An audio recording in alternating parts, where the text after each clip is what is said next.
Uno se admira, acordándose de anteriores actos creadores, del lugar que sigue ocupando Satán en todo ello con su influencia subversiva. Por todas partes, en efecto, siembra los trigos de su mala hierba. Cabe adivinar su mano en la matanza de los santos inocentes, y consta que ha intentado que Cristo se sintiera atraído por la idea de convertirse en un señor terreno. Es también manifiesto, como ponen de relieve las palabras del poseso, que está bien informado sobre la naturaleza de Cristo, y también parece haber inspirado a Judas, aunque no ha podido influir en el acontecimiento esencial de la muerte en la cruz, ni evitarlo.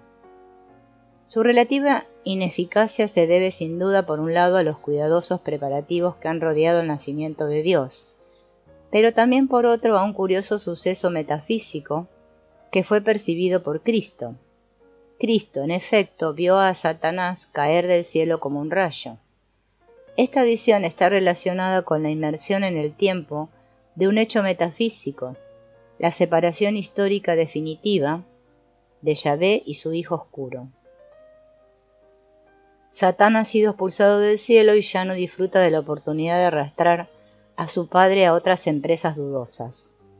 Este suceso nos aclararía el motivo de que Satán desempeñe una función tan secundaria, apenas un pálido recuerdo de la que desempeñará en el pasado, merced a su anterior relación de confianza con Yahvé, en todas las ocasiones en las que hace aparición en la historia de la encarnación. Está claro que ha perdido el favor paterno y que ha tenido que partir hacia el exilio. Con ello ha sufrido por fin, aunque en términos tan relativos como sorprendentes, el castigo que echábamos de menos en el libro de Job. Pero aunque Satán ha sido alejado del reino celestial, sigue siendo el señor del mundo sublunar. No ha sido arrojado directamente al infierno, sino a la tierra, y solo será encarcelado y neutralizado de forma duradera al final de los tiempos. La muerte de Cristo no debe ingresarse en su cuenta, porque en virtud de lo prefigurado en Abel y en los dioses condenados a una muerte temprana, el sacrificio de la cruz, al tratarse en efecto de un destino elegido por Yahvé, constituye por un lado la reparación de la injusticia de que fuera objeto Job, y por otro un acto encaminado a fomentar la evolución espiritual y moral de la humanidad. Pues no hay duda de que el ser humano gana en importancia cuando el mismo Dios se hace hombre. A consecuencia de las relativas limitaciones impuestas a Satán, Yahvé se ha identificado con su aspecto luminoso, convirtiéndose así en un Dios bueno y en un Padre amoroso.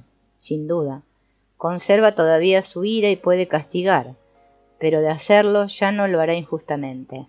Al parecer ya no es de esperar que se produzcan más tragedias similares a la de Job. Yahvé se muestra bondadoso y misericordioso. Se compadece de los pecadores hijos de los hombres y es definido como el amor en sí mismo. Sin embargo, aunque Cristo confía absolutamente en su Padre y se sabe incluso uno con él, no puede por menos de incluir en el Padre Nuestro esta previsora súplica y advertencia: y no nos dejes caer en la tentación, mas líbranos del mal. En otros términos, no nos incites directamente a hacer el mal por medio de insinuaciones, y líbranos de él. La posibilidad de que Yahvé, pese a todas las medidas de precaución y pese a su intención expresa de convertirse en el summum bonum, pudiera volver a transitar una vez más los viejos caminos, no anda pues tan lejos como para poder perderla de vista. En cualquier caso, Cristo considera oportuno que la oración llame la atención de su Padre sobre sus corruptoras inclinaciones hacia el hombre y le ruegue que se abstenga de ellas. Desde un punto de vista humano, sería poco deportivo, sino del todo inmoral, inducir a niños pequeños a hacer cosas que podrían ser peligrosas para ellos con el solo fin de poner a prueba su robustez moral. Además, la diferencia entre un niño y un adulto es infinitamente más pequeña que la que separa a Dios de sus criaturas, cuya debilidad moral Dios tiene que ser el primero en conocer.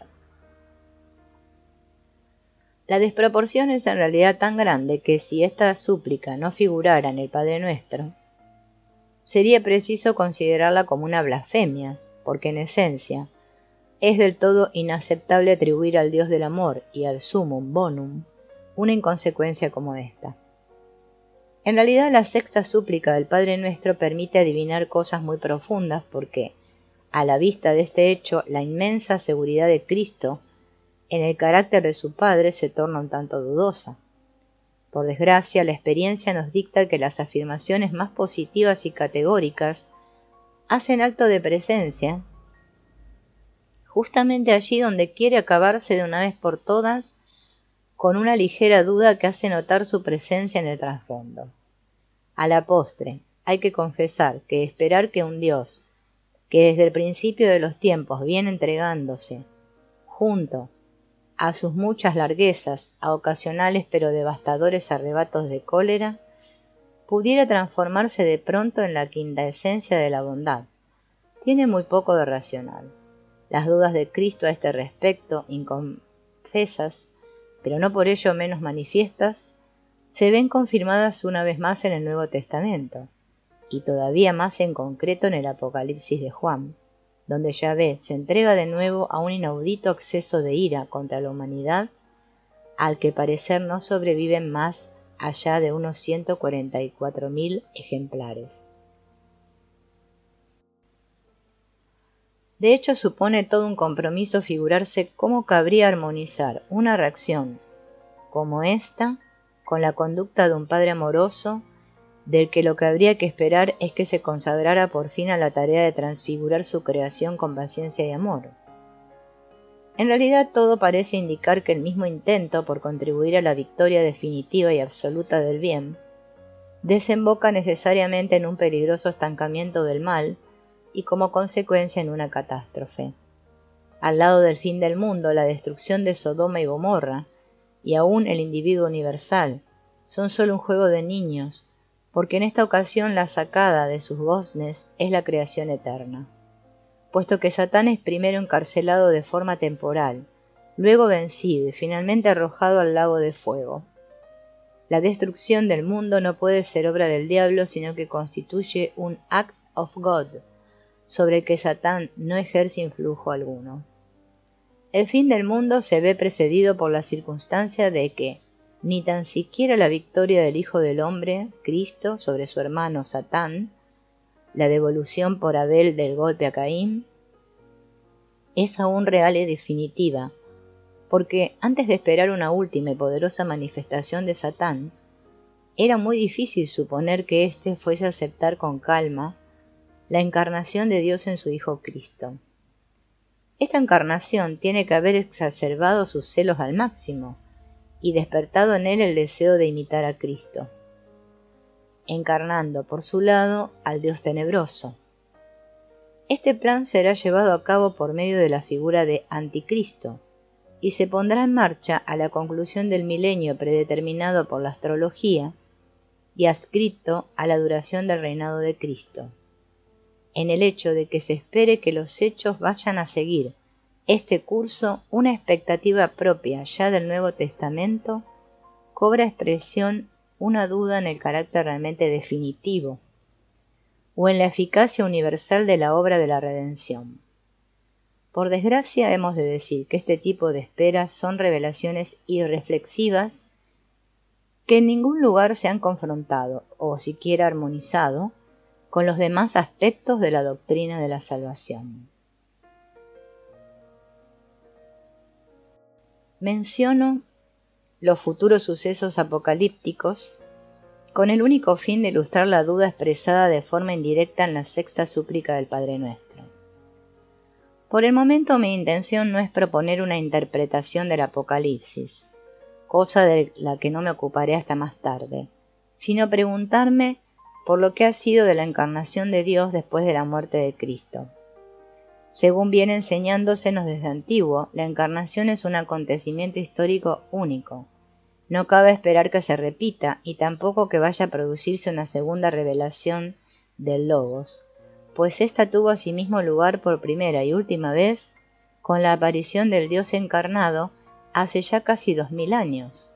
La revelación conoce pues una única fuente y una autoridad definitiva, la Biblia, fuente y autoridad que en última instancia reposarían sobre quien realmente ha autorizado los escritos del Nuevo Testamento, es decir, Dios. Con el final del Nuevo Testamento, toca a su fin toda revelación salida propiamente de la boca de Dios. Hasta aquí la doctrina protestante. La Iglesia católica, la heredera y continuadora directa del cristianismo histórico, se muestra al respecto de este asunto un tanto más cauta, pues admite que el dogma puede seguir evolucionando y desarrollándose con la ayuda del Espíritu Santo. Esta forma de ver las cosas es la que mejor concuerda con la doctrina de Cristo sobre el Espíritu Santo y, por tanto, con la ulterior continuación de la Encarnación. Cristo opina que el que crea en Él, es decir, crea que Él es el Hijo de Dios, podrá hacer las obras que Él hace y mayores aún. Cristo recuerda a sus discípulos que se les ha dicho que son dioses. Los creyentes o elegidos son hijos de Dios y coherederos de Cristo. Cuando Cristo abandone el escenario terreno, rogará a su Padre que envíe a los suyos un defensor, el Paráclito, el cual permanecerá con ellos y en ellos por toda la eternidad. Sin embargo, ese defensor es el Espíritu Santo, el cual es enviado por el Padre, y este Espíritu de la verdad instruirá a los fieles y los guiará hasta la verdad completa. De acuerdo con estas palabras, Cristo pensaba que Dios se hace constantemente real en sus hijos, es decir, en sus hermanos y hermanas en espíritu, y que sus obras no tenían por qué ser necesariamente las mayores. Puesto que el Espíritu Santo es la tercera persona de la Trinidad, y puesto que Dios está enteramente presente en cada una de las tres personas, que el Espíritu Santo haga su morada en el creyente equivale nada menos que a una aproximación de este último al estatus de Hijo de Dios. A partir de aquí es fácil comprender la observación «vosotros sois dioses». Como es natural, a esta acción deificante del Espíritu Santo se ajusta la imago Dei propia del elegido. En la figura del Espíritu, Dios levanta su tienda entre los hombres y en su interior, pues evidentemente su intención es continuar haciéndose real no solo en la descendencia de Adán, sino también en un número interminadamente grande de fieles e incluso, tal vez, en la humanidad en cuanto tal. De ahí que sea sintomáticamente significativo que Bernabé y Pablo fueran identificados en Listra con Zeus y Hermes. Los dioses han bajado hasta nosotros en figura de hombres. Se trata, por supuesto, de la concepción más ingenua y pagana de la transformación cristiana, pero precisamente por eso resulta convincente. Eso mismo era también lo que Tertuliano tenía en mente cuando decía que el Sublimior Deus es una suerte de prestamista de divinidad.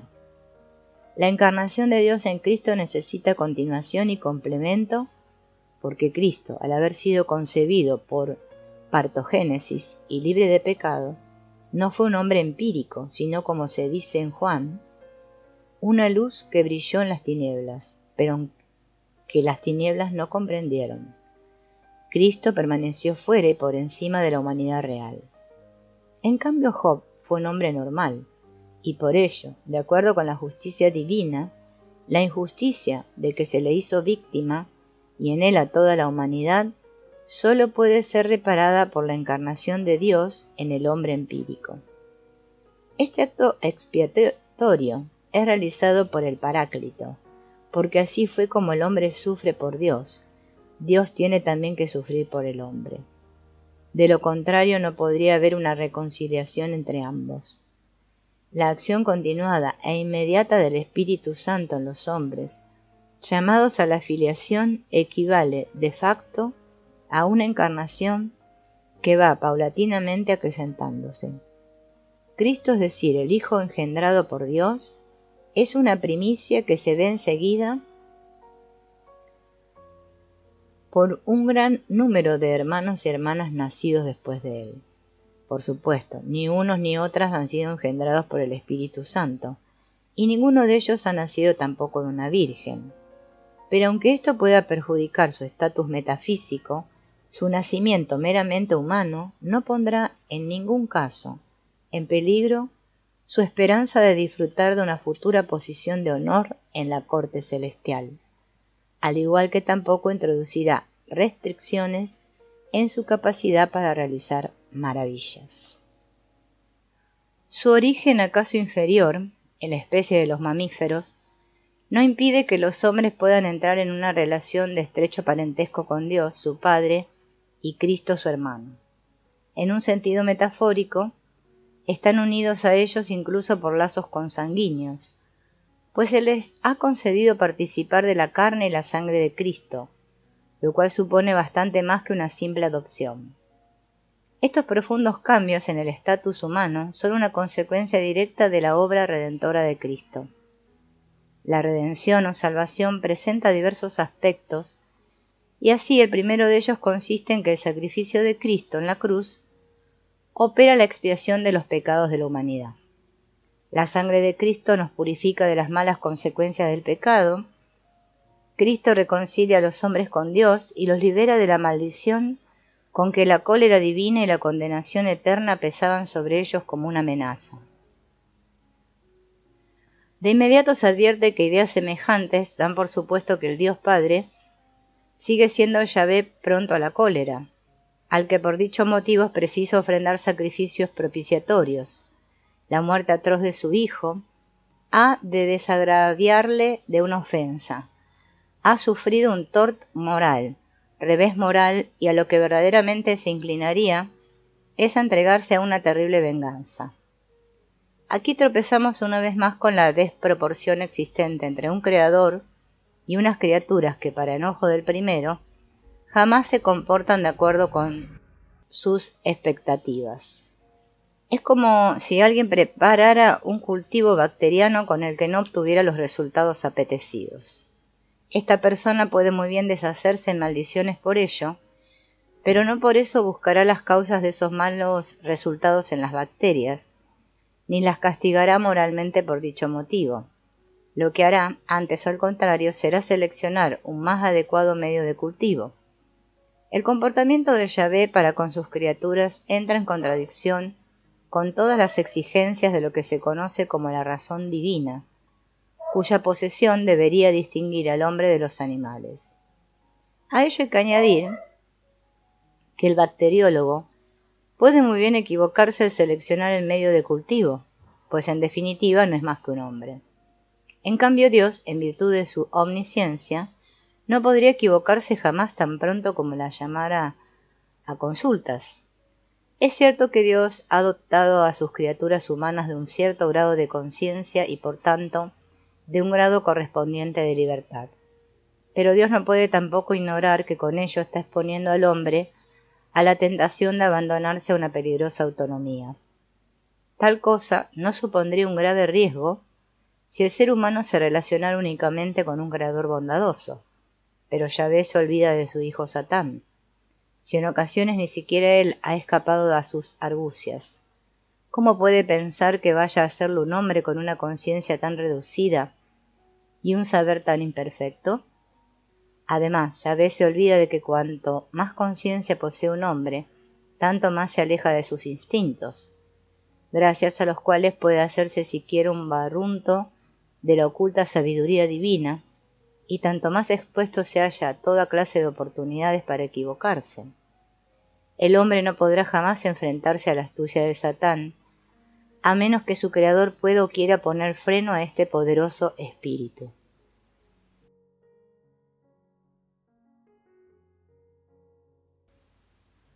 El hecho de la inconsciencia divina arroja una luz peculiar sobre la doctrina de la redención.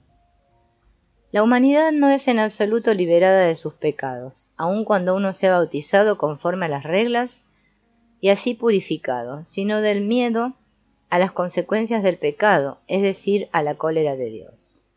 La obra de la divina redención quiere, pues, liberar al hombre del temor de Dios, lo cual es ciertamente posible cuando el recuerdo todavía bien vivo de Yahvé y sus peligrosos afectos es sepultado por la fe en un Padre amoroso que envía a su único Hijo a salvar al género humano. Sin embargo, una fe como esta presupone una falta de reflexión o un sacrificio intelectual a los que es dudoso que todavía puedan seguir pidiéndosele responsabilidades morales. No hay que olvidar, en efecto, que fue Cristo mismo quien nos enseñó que teníamos que multiplicar los talentos que nos han sido confiados en lugar de enterrarlos. No podemos fingir que somos más ignorantes e inconscientes de lo que somos, porque en todas las demás cuestiones debemos permanecer despiertos, críticos y conscientes de nosotros mismos a fin de no caer en la tentación y examinar si los espíritus que quieren ganar influencia sobre nosotros son de Dios y conocer de este modo los errores que cometemos. En realidad sería necesaria una inteligencia sobrehumana para escapar a las astutas trampas de Satán. Estas obligaciones agudizan inevitablemente el intelecto, el amor a la verdad y el impulso por conocer, los cuales pueden ser tanto virtudes humanas, genuinas, como consecuencias de la acción de aquel espíritu que sondea incluso las profundidades de Dios. Estas fuerzas intelectuales y morales son ellas mismas de naturaleza divina, por lo que ni se puede ni se debe amputarlas. De ahí que quien se sujete a la moral cristiana se enfrente por esa misma razón a las más penosas colisiones entre deberes. Solo quien se acostumbra a hacer la vista gorda puede escapar a estos conflictos. El hecho de que la ética cristiana desemboque en colisiones entre deberes habla a su favor, al ser causa de conflictos insolubles y por tanto de una affictio animae. La ética cristiana aproxima al hombre el conocimiento de Dios. Toda antítesis es de Dios. Por ello el hombre tiene que cargar con todas estas antítesis y en ese momento Dios se adueña de él, con todas sus contradicciones, es decir, se encarna. El hombre se llena entonces del conflicto divino. No nos equivocamos al unir la idea del sufrimiento con un estado en el que los opuestos chocan dolorosamente entre sí. Y estamos lejos de pensar que una experiencia como esta equivalga a una liberación. Pero no puede negarse que el gran símbolo de la fe cristiana, la cruz de la que pende la figura doliente del Salvador, lleva siendo alzado ante la retina del cristiano e imprimiéndose profundamente en su conciencia ya más de 2000 años. Esta imagen se ve complementada por la de los dos ladrones, de los cuales el uno irá al infierno y el otro entrará en el paraíso. Es imposible figurarse una representación más acertada del carácter antitético propio del símbolo central del cristianismo.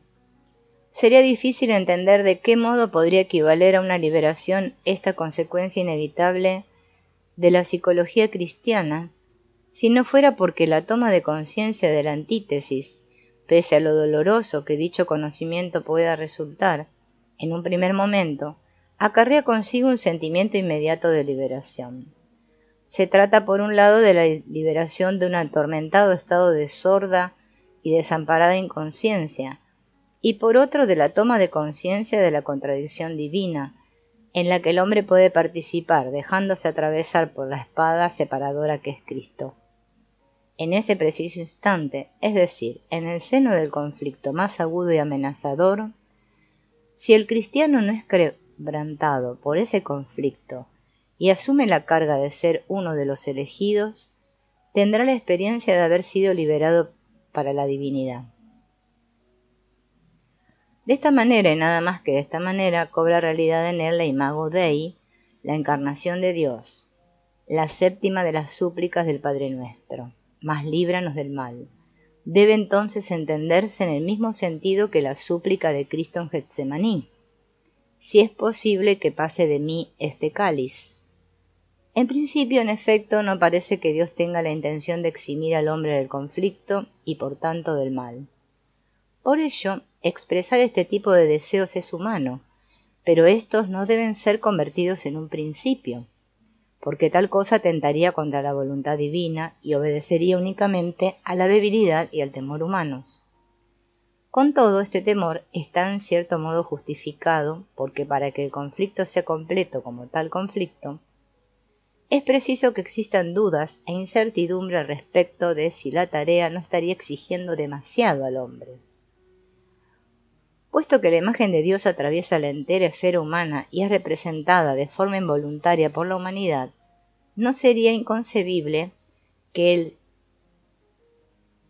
cisma existente en la Iglesia desde hace 400 años y la división actual del mundo en dos bloques políticos fueran una expresión del desconocimiento del carácter antitético del arquetipo dominante. La concepción tradicional de la obra de la divina redención responde a una forma unilateral de ver las cosas. Veamos en ello un hecho puramente humano o una expresión de la voluntad de Dios. De la interpretación alternativa, en la que la reconciliación no es contemplada como la cancelación de una deuda humana con Dios, sino antes bien como la reparación de la injusticia hecha al hombre por la divinidad, nos hemos ocupado sumariamente más arriba. A mi modo de ver, esta concepción se acomoda mucho mejor al efectivo reparto de fuerzas. La oveja puede muy bien enturbiar el agua que corre hacia el lobo, pero no puede causarle ningún otro daño. Análogamente, la criatura puede decepcionar al Creador, pero sería poco menos que absurdo pensar que pudiera serle víctima de penosas injusticias. Eso es algo que solo obra en poder de un Creador frente al que sus criaturas se hallan por definición indefensas. Con ello, ciertamente, está acusándose a la divinidad de un crimen, pero esto es algo que sin embargo apenas presenta un peor aspecto que el que se presume de ella cuando se acepta, que, con el solo fin de apaciguar la ira del Padre, sería necesario martirizar al Hijo en una cruz. ¿Qué padre es este que prefiere sacrificar a su hijo a perdonar de todo corazón a unas criaturas que han sido mal aconsejadas y seducidas por Satán? ¿Qué está demostrándose en este sacrificio cruel y arcaico? ¿Acaso el amor de Dios? ¿O su naturaleza implacable? Sabemos por Génesis y Éxodo que Yahvé tiende a servirse de tales recursos, asesinar a hijos y primogénitos como un test o como una forma de hacer prevalecer su voluntad, aun cuando su omnisciencia y su omnipotencia no tengan ninguna necesidad de procedimientos tan crueles como estos, y aunque con ellos se esté dando además un ejemplo deplorable a los poderosos de la tierra. Es comprensible que una mente ingenua se incline a tomarlas de Villadiego ante este tipo de cuestiones y disfrace esta medida de urgencia como un sacrificio intelectual. Pero en el caso de que una mente como esta prefiera pasar por alto el Salmo 89, es decir, poner en otras palabras, pies en polvorosa, no se dará por satisfecha solo con eso. Quienes han cometido desfalco una vez vuelven a hacerlo, especialmente cuando de lo que se trata es de conocerse a sí mismo. Empero, esto último es lo que exige la ética cristiana en su examen de conciencia. Fueron gente muy piadosa las que afirmaron que conocerse a sí mismo prepara el camino para conocer a Dios. A una conciencia reflexiva le resulta imposible creer que Dios sea el sumum bonum. No se siente en absoluto liberada de su temor a Dios y por ello se pregunta con razón por lo que Cristo significa propiamente para ella. De hecho, esta es la gran pregunta.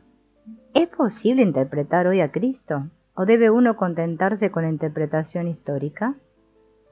Una cosa es indudable, Cristo es una figura en extremo luminosa. Con ello armoniza la interpretación de Cristo como Dios e Hijo de Dios. La doctrina antigua, basada en las propias ideas de Cristo, afirma que Cristo vino al mundo, padeció y murió para salvar al hombre amenazado por Dios. A ello se añade además que la resurrección de su cuerpo significa que todos los hijos de Dios vivirán con certeza ese mismo destino. Hemos insistido hasta la saciedad en que la acción redentora de Dios es sumamente extraña. En último término, de lo único de lo que Dios salva a la humanidad en la figura de su Hijo es de Dios mismo. Esta idea resulta tan grotesca como la antigua concepción rabínica, según la cual Yahvé oculta a los justos de su vista bajo su trono con el fin de librarlos de su ira. Es como si el Dios Padre fuera un Dios completamente distinto del Hijo, lo que sin embargo está muy lejos de responder a lo que quiere decirse. Tampoco es psicológicamente necesario suponerlo así, porque el carácter a todas luces irreflexivo de la conciencia divina se basta de sobra para explicar su extraña conducta. Con razón se tiene, pues, al temor de Dios por el comienzo de toda sabiduría. Por otro lado, tampoco sería ilícito pensar que las muchas alabanzas a la bondad, el amor y la justicia de Dios no constituyen otra cosa que un simple intento por congraciarse con Él, sino que es preciso reconocer en ellas el carácter de una experiencia genuina, ya que Dios es una coincidencia opositora. Ambas cosas están justificadas, el temor y el amor a Dios. A la larga, una conciencia más diferenciada experimentará grandes dificultades para amar como un padre bondadoso a un Dios al que obligan a temer su imprevisible cólera, su deslealtad, su injusticia y su crueldad. La caída en descrédito de los dioses antiguos probó más bien que suficientemente que el hombre no tolera inconsecuencias y debilidades demasiado humanas en sus dioses. Por ello la derrota moral de Yahvé frente a Job tuvo también secretas consecuencias.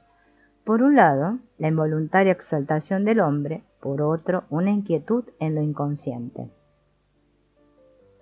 En principio, la primera de estas consecuencias no va más allá de un simple hecho del que no se tomó propiamente conciencia, pero que sin embargo quedó registrado en lo inconsciente. Con ello, lo inconsciente tiene un nuevo motivo para inquietarse, porque de este modo se convierte en comparación con la conciencia en el receptor de una potencialidad superior, y en dicho caso el hombre se halla más en lo inconsciente que en la conciencia. En tales circunstancias se origina una corriente que va de lo inconsciente a la conciencia e irrumpe en ella una forma de sueños, visiones y revelaciones. Por desgracia no sabemos con seguridad en qué fecha fue redactado el libro de Job. Como se ha dicho ya, el texto vio a la luz en el intervalo comprendido entre el 600 y el 300 a.C. En la primera mitad del siglo VI se produce la aparición de Ezequiel, el profeta de supuestos rasgos patológicos, título con el que se alude a sus visiones en términos profanos. Como psiquiatra estoy obligado a mencionar de forma expresa que para poder decir que una visión y los fenómenos que la acompañan son patológicos, antes es necesario tomar ciertas precauciones críticas. Al igual que los sueños, las visiones son fenómenos naturales, aunque ciertamente poco frecuentes, y no deberían ser clasificadas como patológicas hasta tanto no se hubiera demostrado su naturaleza mórbida.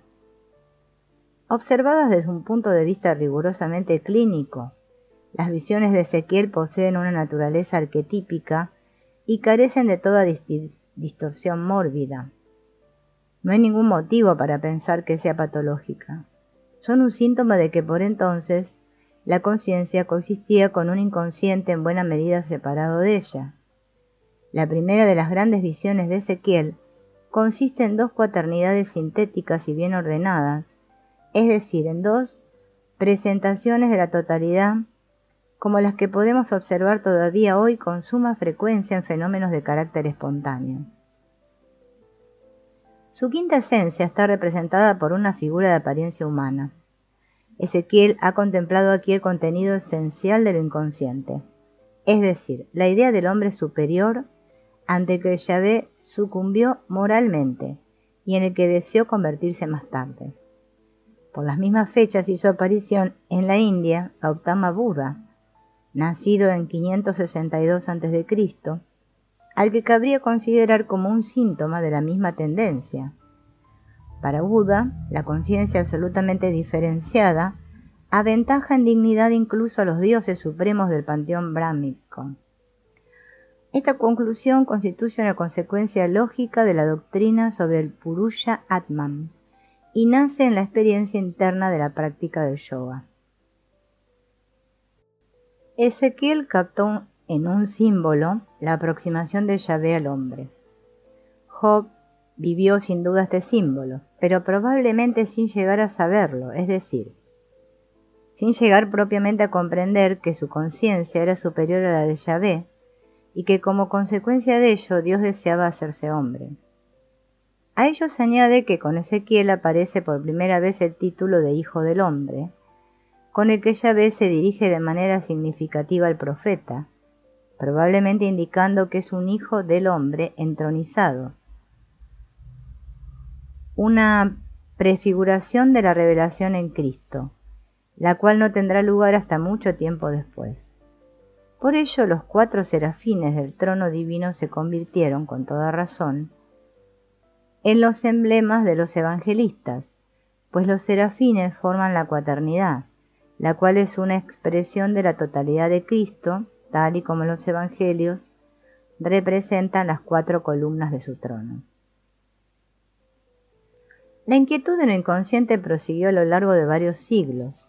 Daniel, en torno a 165 a.C., contempló en una visión 4 bestias y un anciano, el anciano de los días, hacia el que se dirigió sobre las nubes del cielo alguien parecido a un ser humano.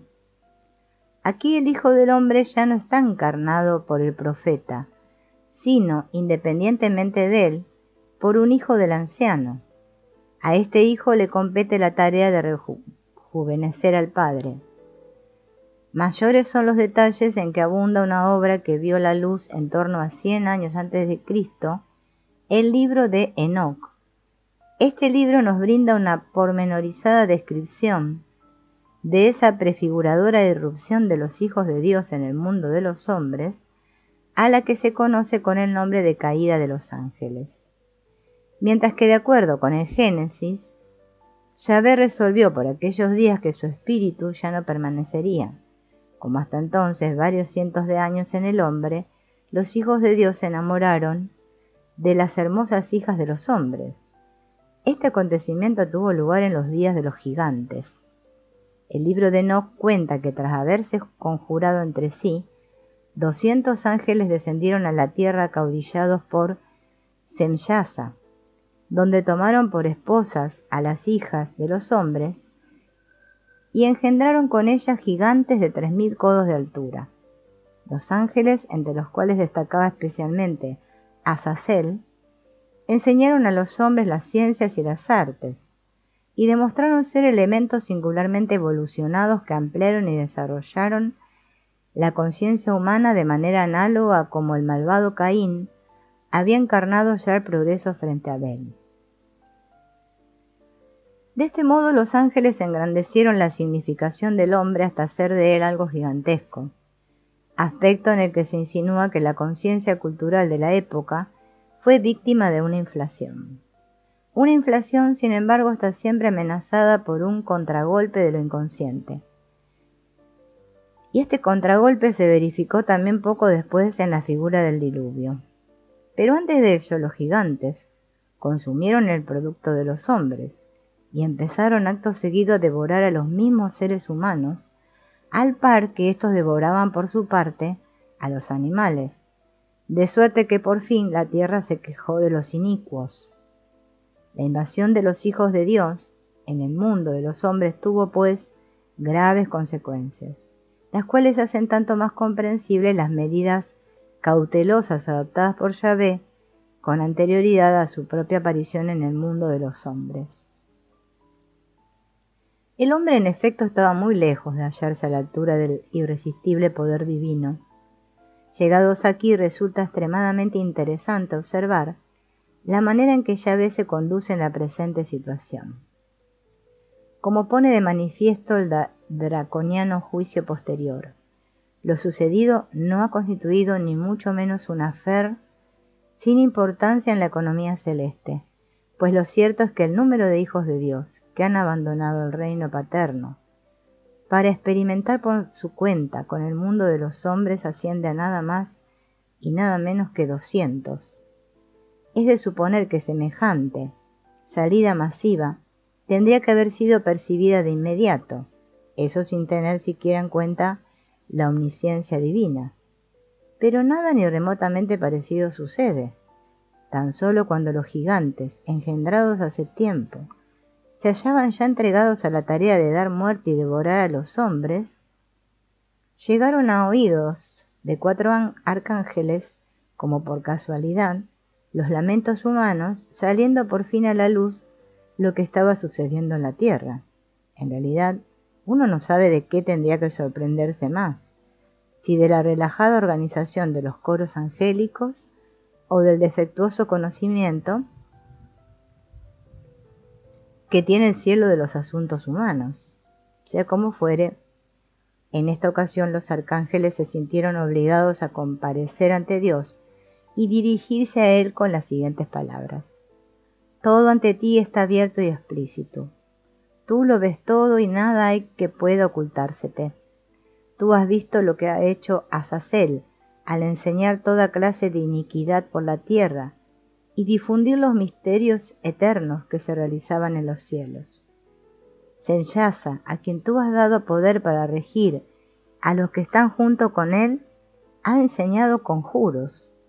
Tú lo sabes todo antes de que suceda. Tú sabes estas cosas y las permites sin decirnos nada.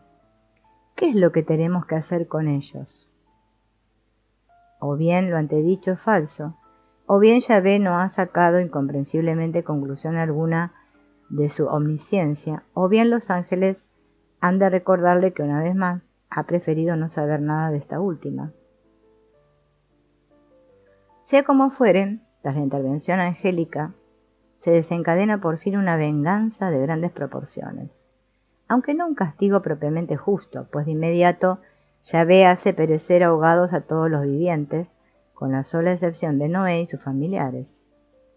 Este intermezzo evidencia que en cierto modo los hijos de Dios son más vigilantes, avanzados y conscientes que su Padre.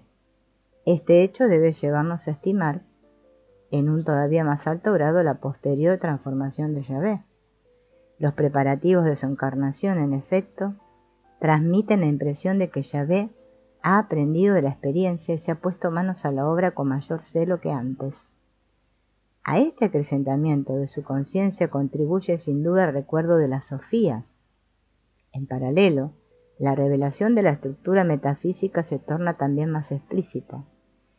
Mientras que en los libros de Ezequiel y Daniel tropezamos únicamente con alusiones a la cuaternidad y al Hijo del Hombre, el libro de Enoc se pronuncia con mayor claridad y riqueza de detalles sobre ambos.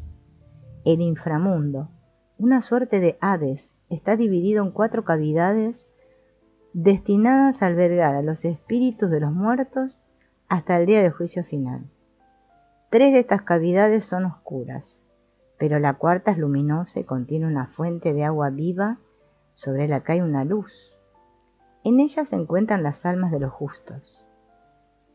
Este tipo de enunciados nos transportan a un territorio marcadamente psicológico, el compuesto por el simbolismo mandálico, al que pertenecen también las proporciones 1:3 y 3:4.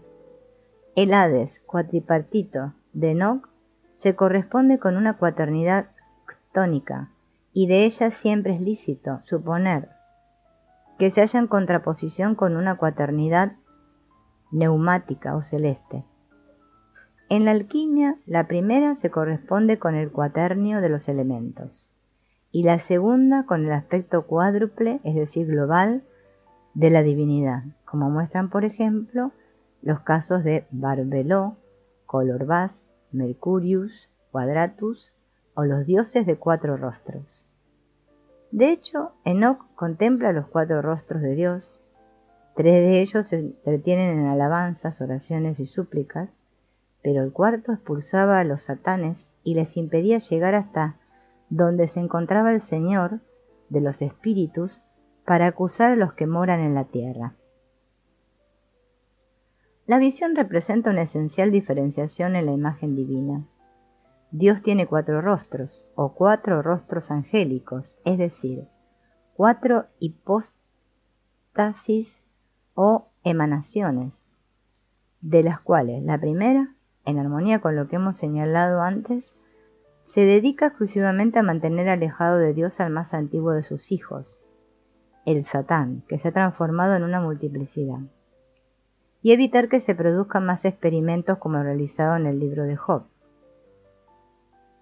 Los satanes se encuentran todavía en el ámbito celeste, pues la caída de Satán no se ha producido todavía.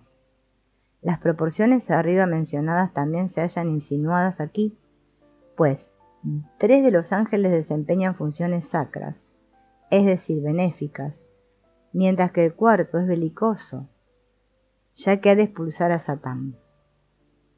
La naturaleza de esta cuaternidad es claramente neumática, por ello está compuesta por ángeles, los cuales son representados la mayoría de las veces en forma de seres alados, es decir, aéreos, lo que aquí es tanto más probable debido al hecho de que estos ángeles podrían estar inspirados en los 4 serafines del libro de Ezequiel. La duplicación y división de la cuaternidad en 2 cuaternidades, una inferior y otra superior, indica, al igual que el alejamiento de los satanes, que entre tanto ha tenido lugar una escisión metafísica.